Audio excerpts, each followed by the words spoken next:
Hello students, हमने part 1 में कबीर की साखियाँ के 7 साखियाँ हमने पढ़ी थी और पार्ट 2 में हम इसका शब्द का एक पद पढ़ेंगे। ठीक है, 2 पद हैं इसमें आपके सामने, 1 2। दूसरा वाला हमें नहीं पढ़ना, दूसरा हमारे सिलेबस में नहीं है, हमारे सिलेबस से कट चुका है, सिर्फ हम पहला पढ़ेंगे। शब्द में 2 पद हमारे सामने हैं, पहला दूसरा नहीं पढ़ना, केवल पहला पढ़ेंगे क्योंकि दूसरा हमारे सिलेबस से कट हो चुका है। ठीक है, दूसरा वाला। इस काव्यांश में कबीरदास जी कहते हैं मनुष्य को कि मोको कहाँ ढूंढे बंदे, मैं तो तेरे पास में। कि मनुष्य, तू मुझे कहाँ ढूंढ रहा है, मैं तो तेरे पास में ही हूँ। कि तू मुझे इधर उधर कहाँ भटकता फिर रहा, कहाँ ढूंढने के लिए। ईश्वर कहता है कि मनुष्य तू मुझे कहाँ ढूंढ रहा है, मैं तो तेरे पास में ही हूँ। ना मैं देवल, ना मैं मस्जिद, ना मैं काबे कैलाश में। ना मैं देवल मतलब मंदिर, ना मैं मंदिर में हूँ, ना मैं मस्जिद में हूँ, ना मैं काबा में हूँ और ना ही मैं कैलाश पर्वत पर हूँ। ना तो कोने क्रियाकर्म में, ना ही योग वैराग में। ना तो मैं किसी क्रियाकर्म में, क्रियाकर्म मतलब ये जो पूजा पाठ हवन कर्म कांड हम जो करते हैं क्रियाकर्म, ना तो किसी क्रियाकर्म में हूँ, ना यानी कि ना किसी पूजा पाठ ढोंग दिखावे आडंबर में हूँ, और ना ही मैं किसी योग या वैराग्य साधना में हूँ। वैराग्य का अर्थ होता है जो साधु सन्यासी लोग घर परिवार सब त्याग कर वैराग्य धारण कर लेते हैं। तो ना तो मैं किसी योग में हूँ और ना ही किसी वैराग्य में हूँ। खोजी होई तो तुरते मिलियो, पल भर की तलाश में। यदि तूने सच्चे मन से मुझे खोजा होता तो मैं तुझे पल भर में ही, तुरंत की पल भर की तलाश में ही तुझे मिल जाता। कहे कबीर सुनो भाई साधो, सब सांसों की श्वास में। कबीरदास जी कहते हैं कि हे साधुओं सुनो, मनुष्य ईश्वर तो सब सांसों की श्वास में, हर मनुष्य की हर एक सांस में समाया हुआ है। मोको कहाँ ढूंढे बंदे, मैं तो तेरे पास में। मनुष्य को कहते हैं कि ईश्वर कहते हैं मनुष्य तू मुझे कहाँ ढूंढ रहा है, मैं तो तेरे पास में ही हूँ। ना तो मैं मंदिर में हूँ, ना मैं मस्जिद में हूँ, ना मैं काबा में हूँ और ना ही मैं कैलाश में हूँ। काबा मुस्लिम्स का एक पवित्र तीर्थ स्थल है और कैलाश हम हिंदुओं का। ना तो कोने क्रियाकर्म में, ना ही मैं किसी क्रियाकर्म में ढोंग दिखावे पूजा पाठ आडंबर इसमें हूँ, और ना ही योग वैराग्य में, ना ही मैं किसी योग साधना और वैराग्य में हूँ। खोजी हुई तो तुरते मिलियो, यदि तुमने मुझे खोजा होता तो मैं तुम्हें तुरंत ही जल्दी ही मिल जाता। पल भर की तलाश में, तुम्हारी कुछ ही पल भर की क्षण भर की तलाश में मैं तुम्हें मिल जाता। कहे कबीर सुनो भाई साधो, कबीरदास जी कहते हैं कि हे साधुओं सुनो, मनुष्य तो ईश्वर तो मनुष्य सब सांसों की श्वास में, हर मनुष्य की हर एक सांस में समाया हुआ है। अर्थात ईश्वर को ढूंढने के लिए हमें मंदिर मस्जिद गुरुद्वारे कैलाश इधर उधर कहीं जाने की, व्रत पूजा पाठ आडंबर दिखावा कुछ भी करने की आवश्यकता नहीं है। यदि हम सच्चे मन से ईश्वर को ढूंढें तो वो हमें हमारे मन के अंदर ही मिल जाते हैं। यानी हर मनुष्य की हर एक सांस में ईश्वर समाया हुआ है। यदि हम सच्चे मन से खोजें तो ईश्वर हमें अपने अंदर ही मिल जाएंगे। ठीक है, काव्यांश समझ में आया होगा सभी को। साखियाँ हमने पढ़ ली हैं, साखियाँ समझ में आई और शब्द। अब मैं आपको इसके प्रश्न उत्तर समझाऊंगी। अब हम इसके प्रश्न उत्तर डिस्कशन करेंगे। काव्यांश मैंने आपको सारे समझा दिए, साखियाँ भी और शब्द भी। पहला प्रश्न है, मानसरोवर से कवि का क्या आशय है। बेटा पहले मैं आप लोगों को एक मैसेज देना चाहूँगी, 9th क्लास स्टूडेंट्स भी सुने, 8th वाली वीडियो में 8th के लिए दूंगी, 9th के स्टूडेंट सुने। आप मेरे पास मैसेज कर देते हैं, फ़ोन करते हैं, चलो ठीक है मैं आपसे पूछ लेती हूँ। आप मैसेज करके छोड़ देते हैं व्हाट्सएप पे भी और मैसेज पे भी कि ma'am please send this chapter PDF, this chapter PDF। ना आप क्लास लिखते हैं ना आप अपना नाम बताते हैं, तो मुझे कैसे पता चलेगा कि आप 8th क्लास के स्टूडेंट हैं या 9th क्लास के स्टूडेंट हैं। तो इस बात का ध्यान रखें कि अगर आपके कुछ डाउट्स हैं, मैंने आपको कॉन्टैक्ट नंबर इसीलिए दिया था कि आप अपने डाउट्स मुझसे पूछ सको, आप अपनी परेशानियों को डिस्कशन कर सको, इसीलिए मैंने आपको कॉन्टैक्ट नंबर दिया था। या तो आप डायरेक्ट कॉल करके पूछो प्रॉब्लम, या अगर आप मैसेज करते हो तो प्लीज़ बेटा उसमें अपनी क्लास मेंशन करो। बिना क्लास के मेरे को कैसे पता चलेगा आप कौन सी क्लास के बच्चे हो। तो मेरी ये 9th क्लास के स्टूडेंट से भी रिक्वेस्ट है कि आप जब भी आपका कुछ डाउट होता है आप मेरे से मैसेज करते हो, तो उसमें लिख कर भेजो कि क्लास किस कौन सी क्लास के बच्चे हो आप। मैं 8th 9th दोनों क्लास की वीडियो भेज रही हूँ, दोनों क्लास का काम भेज रही हूँ, ठीक है। ध्यान रखेंगे इस बात का सभी। मानसरोवर से कवि का क्या आशय है? तो मानसरोवर से कवि का आशय यहाँ हमारे मन रूपी सरोवर से है, हमारे मन रूपी सरोवर से है कि हमारा मन जो है वो स्वच्छ अच्छे विचारों से भरा हुआ है और हमारी आत्मा जो है वो उसमें खेल रही है, क्रीड़ाएं कर रही है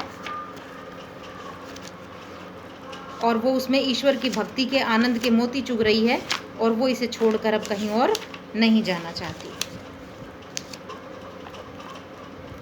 इसके दो अर्थ लिए हैं।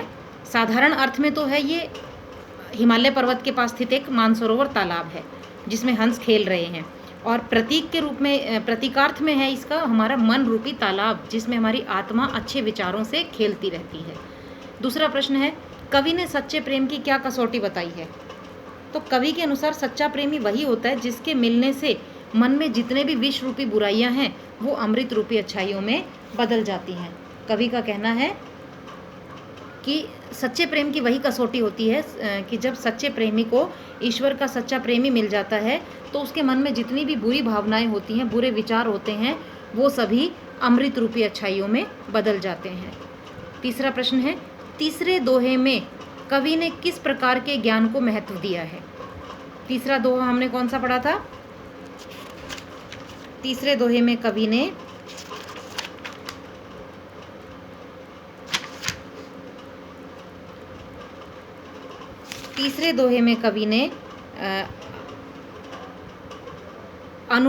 अपने अनुभव से प्राप्त सामाजिक और आध्यात्मिक ज्ञान पर महत्व दिया है कि हमें किसी ज्ञानी व्यक्ति का हाथ पकड़कर सहज भाव का कालीन उस पर बिछाकर ज्ञान प्राप्ति के मार्ग पर चलते रहना चाहिए, आगे बढ़ते रहना चाहिए।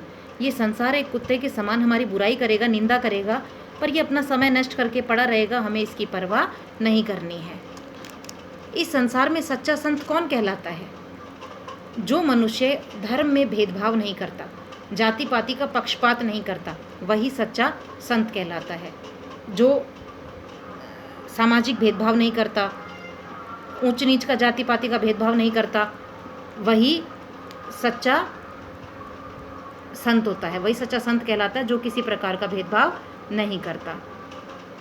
अंतिम दो दोहों के माध्यम से कबीर ने किस तरह की संकीर्णता की ओर संकेत किया है?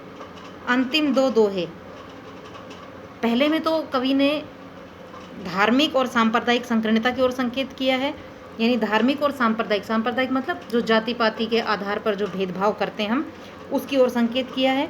दूसरे में सामाजिक और जातिगत संकीर्णता की ओर, दूसरे में जो हम समाज और जाति के आधार पर जो वो बनाकर अपनी मानसिकता बनाकर रखते हैं उसकी ओर संकेत किया है। किसी भी व्यक्ति की पहचान उसके कुल से होती है या उसके कर्म से? तर्क सहित उत्तर दीजिए। ये हमने आखिरी काव्यांश पढ़ा था।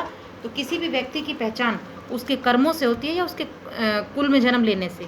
तो किसी व्यक्ति की पहचान उसके ऊंचे कुल में जन्म लेने से नहीं बल्कि उसके कर्मों से होती है। यदि उसके कर्म अच्छे हैं तो वो ऊंचे कुल में जन्म लेकर भी नीचे कुल में जन्म लेकर भी ऊंचा होगा, और यदि उसके कर्म अच्छे नहीं हैं तो वो ऊंचे कुल में जन्म लेकर भी नीचा ही कहलाएगा। काव्य सौंदर्य स्पष्ट कीजिए। इसका प्रश्न नंबर 7 जो है वो आपको ये बताना है कि कवि ने किस प्रकार अपने काव्यांश को सजाया है, किस तरह से सुंदर बनाया है। तो ये आपको नहीं करना। मैं फिर से वही बात कह रही हूँ, जिन क्वेश्चंस पे टिक होता है वो आपको करने होते हैं, जिन पे क्रॉस होता है वो आपको नहीं करने, ठीक है। फिर हमने पढ़ा था शब्द। तो शब्द का पहला प्रश्न है हमारे पास कि मनुष्य ईश्वर को कहाँ कहाँ ढूंढता है? तो मनुष्य ईश्वर को मंदिर में, मस्जिद में, काबा में, कैलाश में, योग, वैराग्य, क्रियाक्रम, इन सब में ढूंढता है। जो हमने पहले काव्यांश इसमें शब्द में पढ़ा है उसी की व्याख्या सारी इसमें लिखनी है।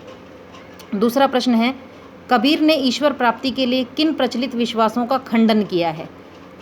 कि ईश्वर को प्राप्त करने के लिए हमें किन विश्वासों को, जो हमारे मन में एक विश्वास बने, उनको खंडन करा है, उनको तोड़ा है।